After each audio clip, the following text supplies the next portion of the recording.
Une si lente absence d'Éric Faye et de Xavier Voirol. Donc Xavier Voirol, c'est le photographe.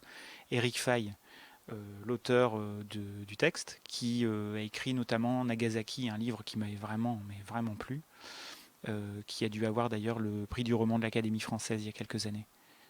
Euh, un ouvrage sur le transsibérien qui fait Moscou-Pékin, une belle aventure, aux éditions du Bec en l'air.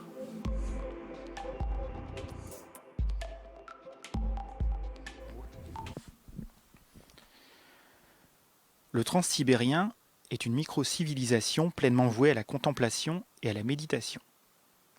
Qui ne s'y adonne jamais d'ordinaire le fait ici par la force des choses. C'est l'ordinaire de bien des trains, certes, mais arrivé le soir même, ou le lendemain du départ, déçoit cette part de moi-même qui aspire à la durée, si ce n'est à l'infini, et cherche une réponse à la question « Quoi l'éternité ?»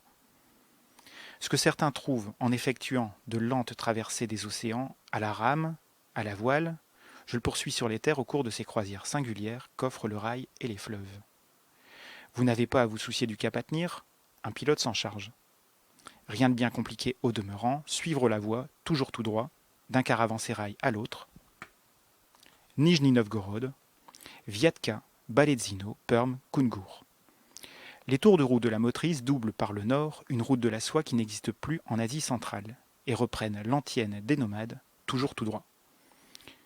8 jours de progression lente, selon les critères modernes pour qui se sent nomade.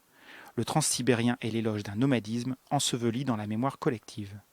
Pareil à un spectre qui aurait encore une mission à accomplir parmi les vivants, le nomadisme se réveille au fur et à mesure que vous écoutez le martèlement et observez le paysage que vous avez déjà observé une heure plus tôt, un jour plus tôt, et qui défilera encore le lendemain. Un jour, je me suis collé à la vitre du couloir et j'ai fait l'expérience de regarder droit devant moi pendant une demi-heure. Bouleau, horizon, herbe haute. Bouleau, tronc nu, étang, conifères. Rien ne m'avait autant nettoyé les yeux et le cerveau depuis longtemps. Le voyageur ouvre à bord ses livres qu'il repousse depuis toujours car la vie moderne n'est pas faite pour eux.